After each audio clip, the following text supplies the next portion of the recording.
The Sentinel is known to be reliable, fearless, disciplined, consistent, courageous, motivated, and skillful. So do what you feel passionate about. Take chances. All these qualities start from the mind. Your mind can be your worst enemy or your most powerful weapon. The world becomes your library to help you to become better at your craft. Is this the dagger? Learn how to achieve greatness and tap into the Sentinel mindset.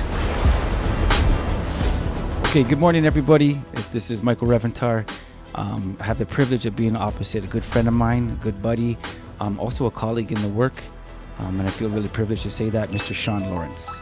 Okay, so thanks for being on the show, dude, and for coming. For all those listening out there, normally I don't start the podcast, but I have our colleague Constantine, whose son had actually broke his ankle today. Oh, wow. Yeah, I didn't let you know that. So, I just wanted to start this off kind of in a good, positive way. So, Constantine, we miss you. Let's have a moment of silence for him. Okay, perfect. Okay, sounds good. 3 seconds too long. Hey, yeah. It's all good. No, it's all good. No, I didn't want to be too solemn. Okay, so Shawn, man, first thing I want to say about Shawn Lawrence, I had come across Shawn at a very high-profile event for a cultural community. And you were on site because you were with ETF and you had your cruiser there in full tack gear. And I think we were maybe talking over maybe there might have been some hors d'oeuvres being passed around at the time or something at this event. Okay. And I was helping provide security for it. And then secondly, we had ran into each other and I basically said, hey, talked about you possibly knowing that you're going to retire and you coming into security a little. Okay. Right. So again, Shawn has done.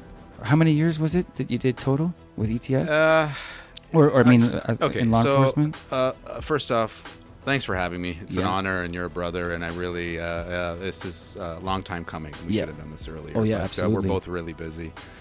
I got hired in 1990 because I had nothing else to do, so I decided to join the Brotherhood of Police Work. Yeah, I tried to be a doctor, but I couldn't write the proper. It's amazing. Yeah, my English wasn't good enough at that time. So I love it. So you see, for all those listening, if you have nothing to do, then maybe policing's for you. Hey, that's a good line. Huh? You know what? Back in those days, it was a good go. It was challenging to get in, but I made it through. I got hired in 1990, and then worked at a Midtown division for about 3.5 years, and then I really wanted to be a tactical officer, which in the normal world it's SWAT, special weapons and tactics, and I always wanted to be one of them. Okay, so I went and I applied for it, and they said, you're way too junior. You're not even first class. I mean, it's great, but go get a little bit of wet under the ears and then come back and see us in about 3 years. They actually said, hey. Oh, yeah. Yeah. Yeah. The unit commander at the time, he was a British fella, a good dude. So I just went back to my local division, and then sure enough, 3 weeks later, calls me up and he said, hey, Shawn, it's so-and-so, and then can you pass our physical? And I'm like, yeah, of course. Yeah. Which I lied. Yeah. Because I couldn't. You just say yes, though. Always say yes. Yeah. I said, yeah, of course. He said, okay, well, get past the physical. And then, you know what? One of our guys married an American lady, and he lateraled to the States, and he became a deputy sheriff in Birmingham, Alabama. Hey, nice. So they needed a spot. Yeah. And because I was kind of hounding them, and I was just at the right time, right place, right time, and sure enough, this, it's all about timing. Yes. And then the rest is history. I passed the physical, got there, and very young. I was barely first class, so less than 4 years as a regular constable, and the rest is history. So from 1994 till September 2022. Yeah, amazing. So that's again, a long time. Yeah, so just over 28 years. Again, and you had just retired. Yes, I officially retired in September, and actually, what I'm told, there hasn't been any tactical officer in Canada that's been operational this long. So I hold the record. Wow. Yeah, and it's pretty rare because And the record is 28 years, is it? Oh, a lot less. Okay, yeah. I think it was 26. Yeah, it was. I see. Okay. Yeah, it was 26. And the reason being is because I got there so young. I was Yes. so junior. And I have a bit of a background in some other stuff that helped me with my resume to get into, not just the physical and timing. But yeah, usually what happens is, in a tactical unit like that or specialized units all over the country, you got to have a little bit of experience and regular police work before they can take you to a specialized unit. Yes. And so that usually takes, anywhere from 6, 7, 10 years Yeah. to be street cop, Yes. get all that under your belt, Yeah. and then you can apply for all these specialized units. Okay, right? so logistically, I guess the dynamic now, there's a chance your record could hold for a long time. I don't think it can be broken because since I got hired, since I was at that unit, there's a lot of things when it comes to tenure. So they want to move people around a little bit and give opportunity to other. It's exposure to other departments. right? Stuff. Yeah. So somebody that gets hired, they can see. Instead of having specialized units keeping their people within for 15, 20, 25 years, they cycle them out. So that's To give other people opportunities. That's the new model. Yeah. So, Okay. succession planning. Okay. They would call that succession planning, which in my case, you know what? Okay, so you and I both know that you put this forward so that it would get approved, so that your record would keep intact and it would never be threatened, right? Yes. Yeah. 100%. Yeah, 100%. But yeah, you know what? I was blessed. You know what? I kept all my fingers and toes with Okay, all this. I gotta ask you a question. You Yeah. said fingers and toes. The most amazing thing about when I knew what you had done and done for so long, we have things that we hold in our mind, whether it's shaped by media or just you did SWAT for that long, high stakes. How come you smile so much? How come you laugh so much? How come you joke so much? Like the real Shawn Lawrence, there's you in SWAT, right? Okay. And I mean, you hold your own in the uniform. You knew Right. the job, you know what it was about. And then there's this other side that to me is amazing that it's still intact. Was that did you kind of evolved and were like a late blooming flower and found this personality because work was so serious?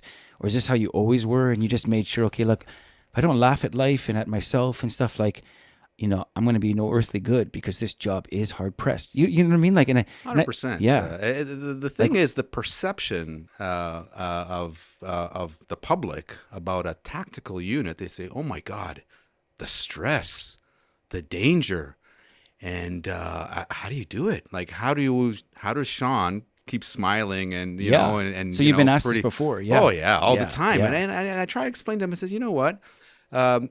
Yes, you have to have a certain personality to be successful that long in that particular environment.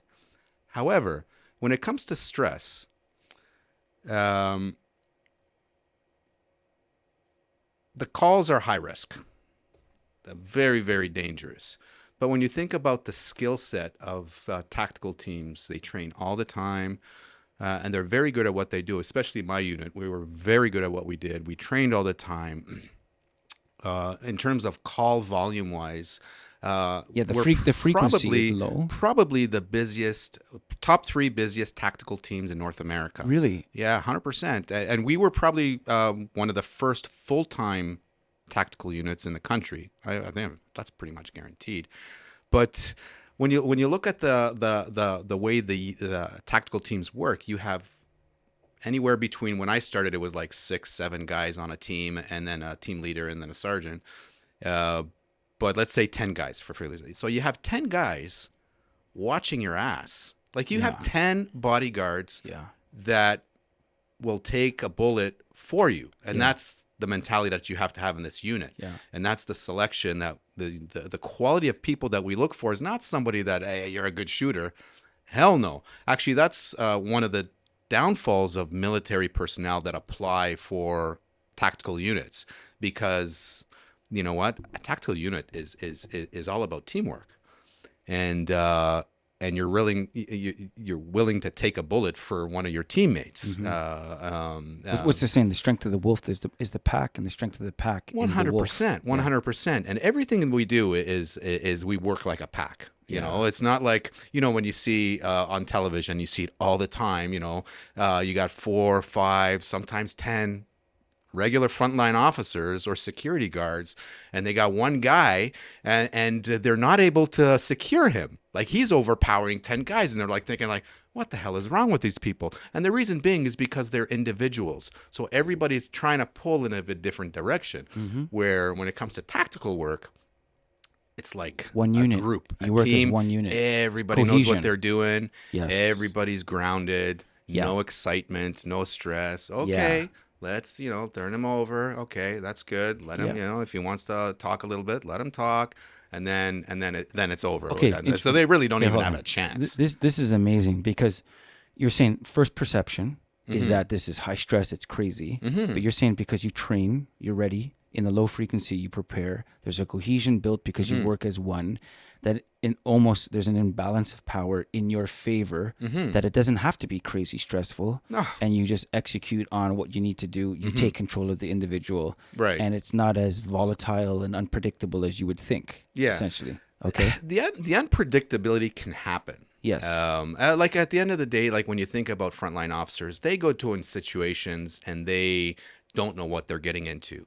So, but when we show up, we have some intelligence. So we do have some type of framework to work with.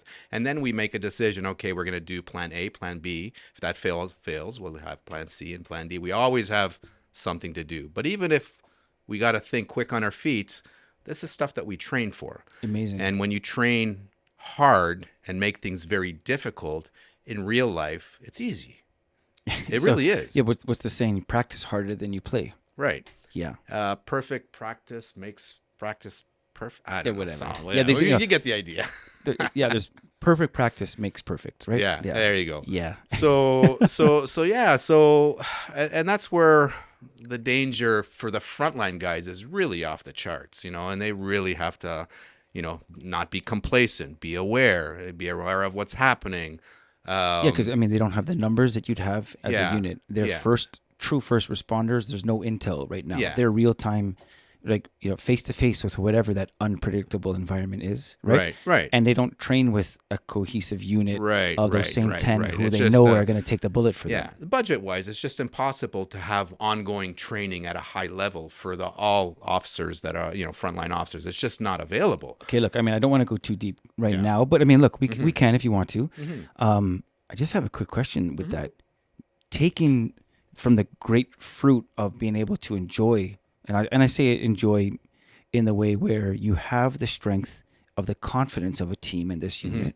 You said there's no budget, but let's paint like a world where, what if your unit had a microphone and had a chance to maybe mold and dictate and change the way training parameters were for frontline police, right? Like, you know what I mean? So it's not like 100%. So they would not train to the frequency that you guys have, because you guys are a specialized unit for a very specialized task. But how could some of that trickle down so that, the other cops that need this type of training or exposed, like, just curious, open-ended question. People do cycle out of our unit for variety of different reasons. Their family life has changed, so they can't just do this type of shift work, or they get promoted, they got to move out. They might not have the opportunity to come back because it's a numbers game, or they get injured. But they still have all the skill sets that were provided to them at a basic tactical course through the unit. So they can take those skills and wherever they go. And it just happens that there is a lot of cycling going on. And the police college tends to take a lot of them in where they can utilize their skill set and provide it for young officers. And that's where it actually changed the whole... how they train new recruits. Yes. And not to provide them. Yes, you still have to provide them with the basics of policing. Okay, how to write a friggin' ticket, parking ticket, whatever. But they lack the confidence to deal with high risk incidents. And people that actually communication is one of the biggest things, and actually in your industry too. Yes. If you can talk to somebody, that's your biggest weapon. Yes. And and the skill of de-escalating a situation that is extremely volatile, it's a skill, and you really have to train for it. And that was something that was lacking, the constant training of tactical communication or de-escalation, however you want to call it. So that's something that previous tactical officers that have left the unit, they now, and they could be at a division and they just help out, or at the college or something like that. So that's something that's really evolved in the style of training. There is a ton. I'm going to probably say 70% of the of this college has tactical officers helping out in the overall training section of recruits, and it really it's a valuable asset that's irreplaceable. Okay, so when that happens, when they get and they essentially cross pollinate into other divisions, what's the fruit? Like, what do you see? Are they, because they have this tactical training and exposure? Give me an idea. So, what they see with those individuals who now are working? They would see they're more alert. They're just better at what they do. They're more confident. They're better, and they're more prepared to deal with something that could go bad really, really fast. Okay, I mean, because what you're saying, within their tenure, like the order of the experience of them policing, is it safe to say that they learn to scale a really difficult mountain early? So if they go anywhere else, it's they're more suited to be able to survive the environment. That's fair to say. That's fair. And that's the whole practice harder than you play kind of thing, right? Right. Yeah. So it just happens that because there's such a large unit and a lot of people cycle through and move on, that it's just it's spread like wildfire, and now it's still out there, but there's still a little bit of resistance. You have the old timers that are we know what we're doing, and maybe they do. Yeah. But there's always you can always get information that will help you go home at night. Yes. You can always. Yeah. And that's the key, right? You want to be safe and be able to go home to your children and your families. And you got to adapt. You have to adapt. 100%. And it's a new generation. Like when I started policing, there was no social media. There was no cell phones. And now it's a totally different ball game. So, now you have two different groups. You have the older generation that are like, stop using that. But technology is a positive thing if you use it in a positive way. It's just a tool, right? Yeah, and it's a good tool. Like there's a lot of things that but you know what? Yes. It's the old analogy, like a knife. A knife's a tool. Yeah. You can stab someone with it, right? Or you can be a surgeon and save someone's life with it. Yeah. Right? Yeah. Okay, depends 100%. What you do. So you know what? They're going in the right direction. And policing, generally speaking, it evolved. It's just changed a little bit. Okay. So with that, I'd love, because you're now retired, so you can maybe speak a little bit more freer, and everyone understands that. Okay, yeah. You're a step out now. Okay, but on the heart, on how to make things better. Police, we know this. I mean, we this comes up a lot on this podcast where we talk about what are better ways to train, what are better ways to get the mindset ready, what are better ways to expose police or people that do high level protection. How do they stay safe? How do they work a little bit better? How do they adapt? And so I throw this out to you. Now that you're out, how do you make what's better that's in the sense of, we know that police have a really, really hard job. And with social media and the high scrutiny and the stigma of highly publicized breakdowns where police policed in fear and made bad decisions, right, and had bad circumstances and outcomes from those, right. Okay, and now the public has cried like this is injustice, okay, and statements that we don't hear it often, but like the fact that defund the police had such a long ride and it shows that angst towards poor use of the power was just have no one police, and then I was like, no, we still need them to do the jobs that they're supposed to do, and so now it's slowly coming back. I would love your thoughts, your candid thoughts, because you're always good for this. Yeah. What does the next generation of policing need? How do they prepare? What is do they need to maybe be put through some different types of training and scenarios and environments? There's a lot of factors involved. The training is ongoing, and the training actually has gotten a lot better than what I received when I was a regular beat cop or when I was at the Ontario Police College. It was very basic, and all you had to do was the criminal code and Highway Traffic Act and blah blah blah. But now it's evolved a lot, right? So now they've gotten a lot better with their communication training. So their negotiation, crisis intervention is huge in the industry, and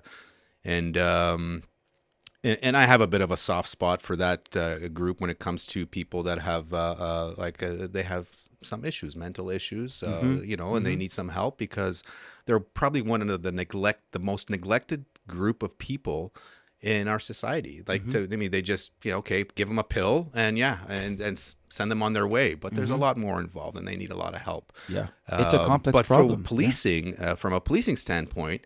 Yes, they've evolved with that, and now they have what are they called? MCIT teams. So the nurse and the frontline officer that has some basic skills of crisis intervention, more than the average bear, but definitely not to the level of, let's say, myself, which I was one of the negotiators. Yeah. Oh, you know, it just makes sense. I could see you. I could see you doing that. Yeah. No, I loved it, and it's ongoing. It's a perishable skill. You just got to keep going and train for it. So, but the training that they would help them, is scenario-based training. You have to put them under pressure, and that's where people will make mistakes. But if you're making mistakes while you're training in real life scenarios, it probably won't happen because you'll fix it. You'll get used to it and be comfortable to operate, not go into this black frame of mind that you just black out and you can make the wrong decision. You can kind of bring your heart rate down and clear the front of your brain to make good decisions. And that's where the training would definitely, that would be my number one thing, is to train under stress. Yeah. And that would help you when it actually happens. You'll make good decisions and be able to assess the situation without making a wrong decision. Because making a wrong decision in policing, it's not like you make a wrong decision at a school or in an office. We're talking life, could be life and death. It could be going to jail, losing your job, losing your house. These are high risk consequences, right? So to me, train at a high stress environment will help you make good decisions. That's amazing. Yeah. How and who's responsible to implement this? And if it were to change, let's say in a perfect world, who picks up this mantle? Okay, and is it something that you, in your opinion, think this could happen next quarter, 2023, or is it like, what, the next 10 years that will need to maybe be a shift here, and maybe a bit of private does a bit of this, and enough people like yourself who know the job go back to those who are still on the job. Yeah. And there's a thrust of maybe I'm just kind of throwing out things. I'm curious, like what you think, because it's difficult, and in a large department, it's because there's so many officers to train, but yet there's so many calls to do. So you can't afford to send all these officers into training. So unfortunately, like the way it works and the service that I worked at, it was once a year. They get once a year. So think about that. Once a year, they work on scenarios, and the college that provides the training, they're bang on. They're really, really good, and they try to do the best that they can within the small window that they have to train these guys. But once a year for how long? A year? Oh, it's 3 days or 4 days maybe. Yeah. Okay. And that includes firearm training. Wow. Which to me, that's ridiculous. That is such a perishable skill that if you're going to use lethal force, which a firearm is lethal force, it's not intended to injure. If you use that firearm, it's lethal force. That's it. Yeah. And in order to do that, you got to train, you got to shoot, you got to practice. How often do you think would be, at least as a I would say, my baseline would be quarterly. Yeah, at least 4 times a year. Yeah, 4 times a year. But it's just because of the timing of it. It's just that there's not enough time I know. cycle everybody through. This is one of those things that, Yeah, it's about, let's say like, we don't have the money or the time to fix it. And then the other side of the coin is you can't afford to not fix it. Right. Okay, right? Oh, Because yeah. there's going to be a price to pay at some end, and I get it. People are paying the price. No, I know. They're making mistakes. Yes. And it's again, costly mistakes. Yeah. Where if they had the training, ongoing training, not once a year, quarterly training, that would probably change a lot of outcomes. Yeah. In if we studied the analytics, it would probably improve it. Let's just say that. We don't know to the exact until we have it. True. But 4 times a year being in high stress from those who are really good at the training, as you said, let's just say we can assume would pay dividends. 100%. Yeah. 100%. But then it's like, operationally, how do you make that happen? Yeah, The demand on the street, and cops are so overworked, and with the Yeah. length of shifts and this and that, then it's like again, the other side, the wisdom voice that, I hear my mom and all these things. It's like, I didn't have time to make my bed.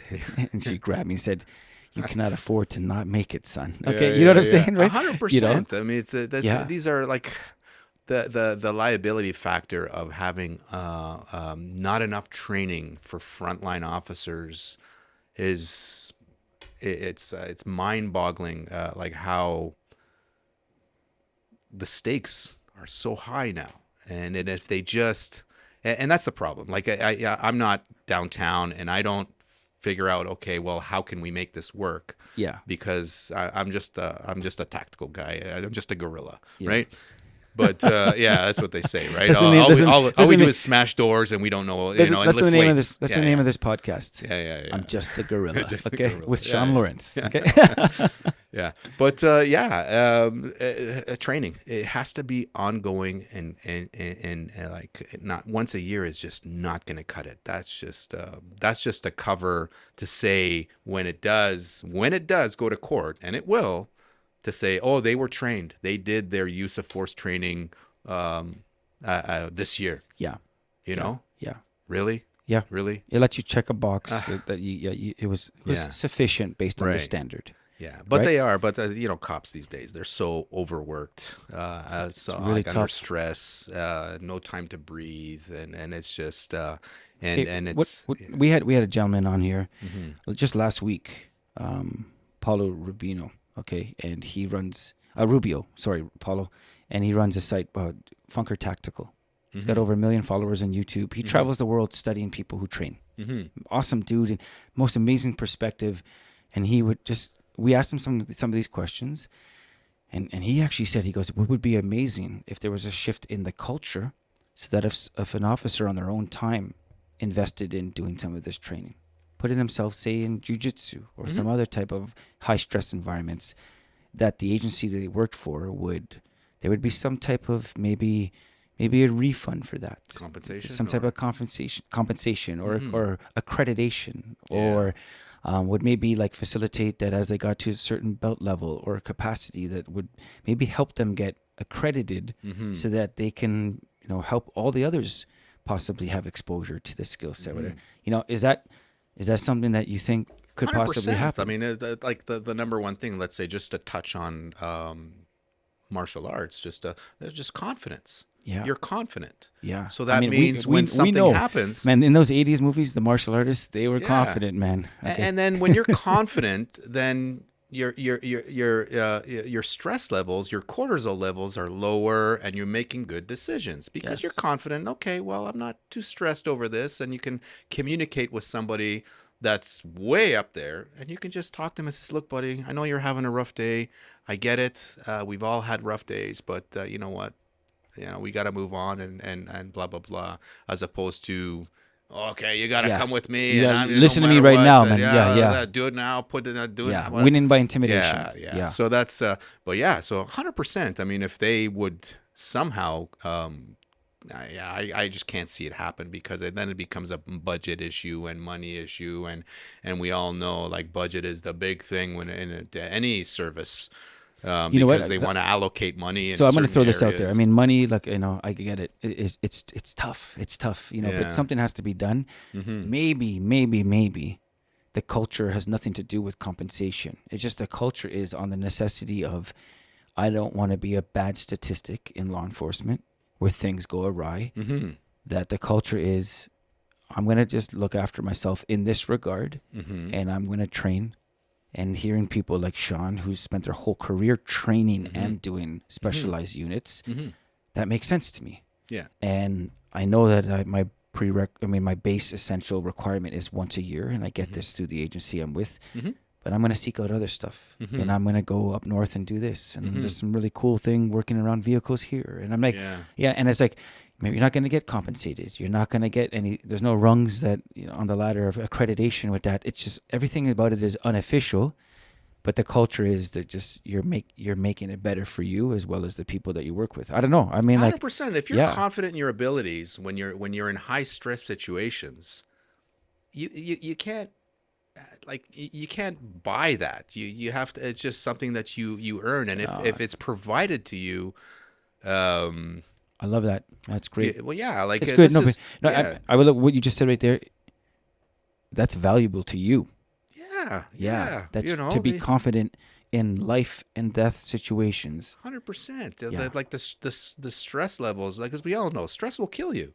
It'll take 10 years off your life, by being so high strung and not sleeping at night well and worrying about this and worrying about that. I mean, stress is a major. It's a major. It's a killer. Yeah, 100%. It's a killer. But if you educate yourself and even self-train yourself, it'll help with your own health and well-being, and that will just bring everything down, prolong your life. You'll have a better attitude, a more positive attitude, not all negative, right? You know what? That's wisdom. Because the wisdom is you put the onus on yourself. I mean, this is why through your career, you're probably still smiling because you took that ownership, because the other side, which would be maybe foolish, is to say, I am going to do these things, just because I have to for my job, right? So let's look at like physical training. Yeah. Everything you had just said makes sense if you say, it's good for me to be in the best shape of my life, to be a functional fitness because it's my livelihood, but it's good for my own life. Yeah, 100%. Not because it's a job requirement, It'll right? prolong your life and it'll help you make good decisions. It doesn't even have to be on the job. That's what I'm saying. It's for your life, right? 100%. I mean, this is coming from yourself. You're in great shape. All your colleagues are in great shape. I've had a chance to meet them. The most amazing thing, Shawn, about you and your group, that circle that I've had the privilege to meet is the humility they have, the zest for life that they have. Yeah. They're in tip-top shape, okay, like physically. Yeah. Their mindset is the best attitude, okay? Has to be. It's like, and then, has to be. Yeah, and again, I think that's the product of preparing for some of the worst environments is it requires out of necessity the best of you. Isn't that interesting? Yeah, 100%. Right? And I think, and then on the, because some of them now retired, like yourself, is you see them like they still have this passion for life and like still serving and making things happen. And like, to me, if I were to do 30 years in a career, that's really hard. I'd want to 32. 32. Apologies. I would want to come out on the other end in the way that you are, 100%. Yeah, because you have to, but it's very challenging. I mean, I've been blessed that I was at this particular unit for my whole career, pretty much. I mean, I did a couple of things on the side, but pretty much for my whole career, I've been there, and also got promoted and came back as somebody that's one of the supervisors there too. But a lot of calls are high strung, very intense. A lot of stress. No, I should say they're pretty intense. Like, and this, when you're confident resolving these issues, the stress comes down. But also, let's test it like this. It's what you did for 28 years. Yep. The specialized unit. The average person would maybe spontaneously combust if they were exposed to the stress without no training and were just thrust in it. Okay, and I think because you're, I guess. What's the word I'm looking for here?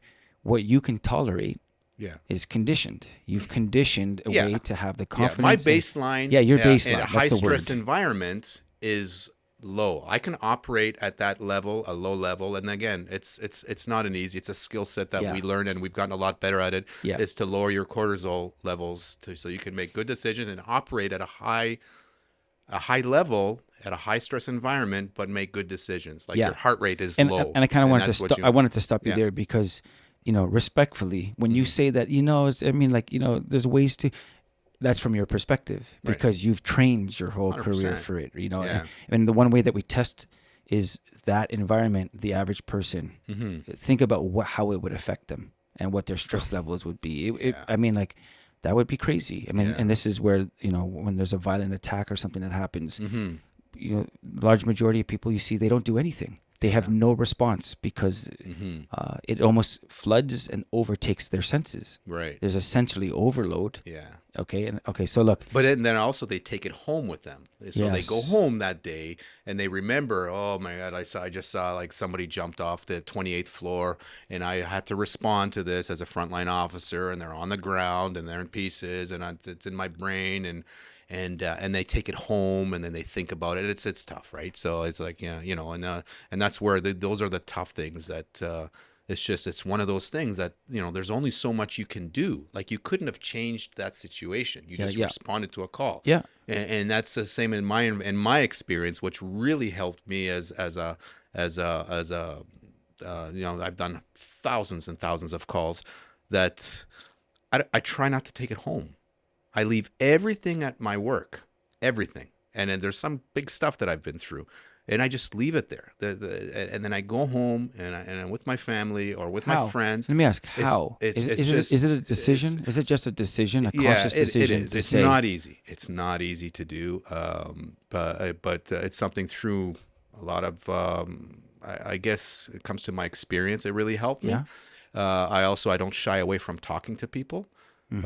So if you go through like a high risk incident, back years and years ago, when you all stressed out and you start drinking or you start smoking or you start doing stupid shit, like worse thing like drugs or whatever. Yeah, because you internalize it and it just erodes you. And back 30 years ago, nobody even heard of the term like PTSD, which now they have heard the term PTSD. So with my experience with it, I talk to psychologists all the time. If I need to speak to somebody because there's a lot of help out there. It's just people shy away from it, right? But now they're getting a lot better into talking to people, like something. It's a cultural norm now. Yes, within yes, it again. Yes, which is probably that's a big positive and a big outlet for a lot of people that are going through situations like frontline officers. They see so much garbage out there. Yeah, but as you said, you have to consciously make a decision to not bring it home. Yes. And to separate it, to still enjoy life. Yeah, and talk to people. Talk to people. Don't bottle it up because it will affect you as the years go on. As a frontline officers, it will affect you, and at some point it's going to explode. Wow. So one of the things that if I can give advice on top of that is speak to people.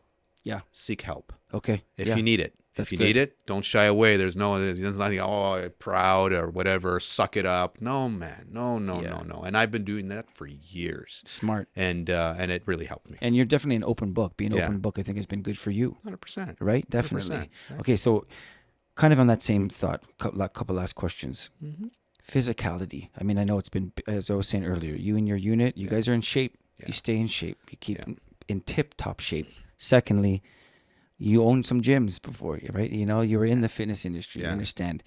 Someone who is looking to get into policing or is active police would just love to hear your thoughts on why do you have to be in the best physical shape? Well, in order to perform. Physical shape will help you. Number one, your breathing will be more calmer. Your sleeping will be better. Your overall health will help you make positive decisions. And I'm not saying that people that are, let's say, have an issue with, let's say, weight or have never worked out a day in their life, I'm not saying they make bad decisions. But when it comes to high stress environments where your heart rate goes up off the scale and now it just totally puts you in a black area where you just can't make a good decision, that's a problem. Yes. Yeah, I highly recommend, it's never too late to start some type of exercise routine. Never too late. That's a great point. Right. But also healthy eating. And it doesn't have to be crazy healthy eating. It just has to be, you know, basic things. I mean, we all know, like, it's not, nobody has to take a course to say, oh, this is bad for you and this is good for you. We all know. Yeah. At the end of the day, basically, it's sugar. Yeah. Whatever has sugar is probably not that great for you. So minimize the intake of your sugar. Yeah, at the very least, learn enough to make good decisions. Right. Yeah, I'm not saying yourself. don't eat, and I'm not saying, you know, what do they call it, intermittent fasting or keto or the all new that. wave, No. You know what? But exercise is a game changer. It really is, and I highly recommend it. And not necessarily your cardiovascular exercise. You know, it's also about weight training, which will help you through this. You know, carry yourself better. You'll be more confident. You'll walk straighter. Yeah. You know, you won't have injuries. Yes. You know, your longevity, and that's one of the things that with our unit. You know, like you know, and I was blessed. Yeah, you get paid to work out. Yeah. But, you know, you need it for the job, and it prevented, you know, I was able to. You're built you to know, last now. You're built to last. You know, I'm a little bit broken, but you know what? I've survived, and I was able to be operational for over 28 years and be one of the guys. But and consistency. You can't just work out once a week and expect to be great at things. Like you can't expect to shoot once a year and be a great shooter. Yes. No, you gotta put in the work. Yeah. You gotta put in the work, and the results are gonna show. And yeah, it's a big part of policing. It's just all about, because shift work is a killer. Yeah. We all know that. You know, shift work will shorten your life. But if you're healthy and you look after yourself within reason, it doesn't have to be crazy. We're not doing a bodybuilding show, or we're not, Yet more to come for Shawn professional Lawrence. athletes. No, not my thing. But it just makes everything easier. Yes. It really makes things easier Yes. if your health is in line, and your nutrition is good, and sleeping is important. You know, for all these officers out there and security people, because we all know, like, we work long hours, and if you don't get your sleep, or you want to go to a bar, that's a problem. You know, that's a problem, because it's going to catch up on you, and then you're just gonna fall apart. Okay, now last thing I'll ask you. That's so good.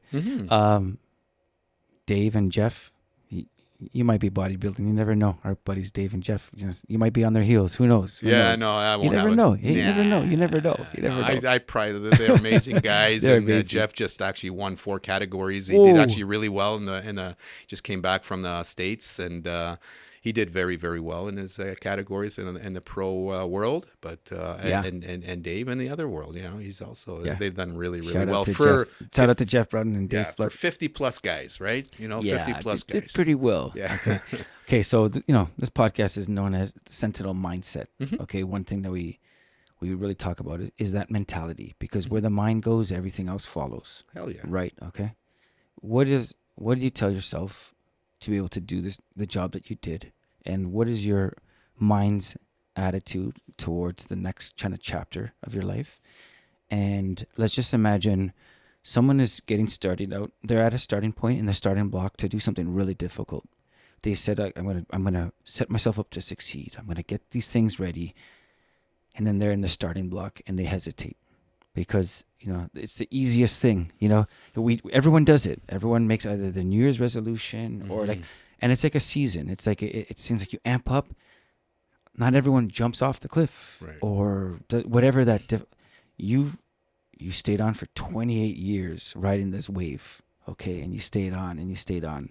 And what does someone need from everything that you've learned to this point for their mindset? Yeah. What is the mindset they need to have? The problem where people have is they make this humongous plan, this long plan where they see the end result. Now, it takes too long. You got to break it up into little segments and work let's say 1 week after another and after another, as opposed to saying, well, next year I'm going to be I'm going to join next year I'm going to be a police officer. Yeah. Okay. Well, what are you going to do to lead up to it? Okay. So first of all, you got to think positive thinking and make a plan. Make a realistic plan, an attainable plan, something that's attainable. So do something for a month. Okay. Well, this month I'm going to start this week. I'm going to start eating better. I'm going to start exercising. I'm going to start maybe doing once a week. And then maybe next week, the following week, I'm going to go to 3 times a week. And then I'm going to stick to that. And then maybe the next month, I'm going to start maybe taking martial arts class, you know, slow baby steps, you know, anytime Doing you some make a community work, long-term, like whatever. a career change, it's a marathon. It's not a sprint. You're not going to get there like that. You know, it takes hard work, dedication, preparation, and make sure your goals, set small goals, because a long goal, it takes time. And you're just you might lose interest. Oh God, I just because it might be too hard, too attainable. Yeah, it's just because like, your oh my God, mindset it's might so far. your mindset might be so smart that you give up. realize this is too hard. Yeah, you give up. It says, oh, okay, you know what? It's not for me. No, baby steps. You know, take small steps and small goals, and every time you reach that goal, reward yourself. Okay, like you know, attaboy, or maybe go out and you know, or have good. a calendar or something that just reward yourself, and then move on to the next phase. And slowly, before you know it, 6 months down the road, you look back and you say, oh, holy shit, Yeah, look what I just got did. all this done. Yeah. And now I'm on the right track, and then maybe you get all motivated, and then your whole, to think negative, it's going to bring you down, and there's going to be relapses. There's Yes. going to be some times where you're just going to be like, oh, Yeah, the scale works against you. right, all this that, stuff. or you know what? Hey, I couldn't lift this particular weight, or Or I got and I didn't get that promotion I was seeking, and whatever. right, yeah, things like that, Setbacks. and that's reality, you know, and you just take it, learn from it, get some feedback, seek help, speak to people that have been in your situation before. There's a lot of help out there. You know, to get you from point A to point B. You don't have to do it on your own. Find somebody that has the same goals as you. You know, working with a partner, it really is motivating. You know, I don't feel like doing this today, but the other guy says, or the other girl says, no, let's go. We can do this. And they work as a team, right? And there's nothing like a team, because you pull each other, right? You have good days, you have bad days. Yes, but when you have the absolutely. help, it'll get you to where you need to be in order to do what you want to do. Yeah, amazing. And that's what I can give, the advice that I can give to people that are really starting out of that, you know, because it's a great career. It's not an easy career. It's very rewarding. But you're going to have bad days, and you're going to have good days. You know, there's nothing, you know, helping somebody step off a balcony that wants to jump because you're talking to them and you're being personable, and you listen to them, is an amazing feeling. Yeah, that's amazing. There's nothing like it. So yeah, you know, they're good careers. It's not for everybody. No, it's not for everybody. But you'll make that decision when the time comes, and see. You know what? Like I said, okay, well, I thought it was for me, but it's not. No, it's great advice. I mean, look, think long term, but work. You know, take those small steps, right? Take those small 100%, steps. Be good to yourself. You said some key things about celebrate some of those little victories, right? Hell Make yeah. a little campfire, barbecue, and enjoy Hell that yeah. moment while Yeah. you're scaling that mountain. Yeah. You know, high five yourself at some point over something. Yeah. No, it's really good.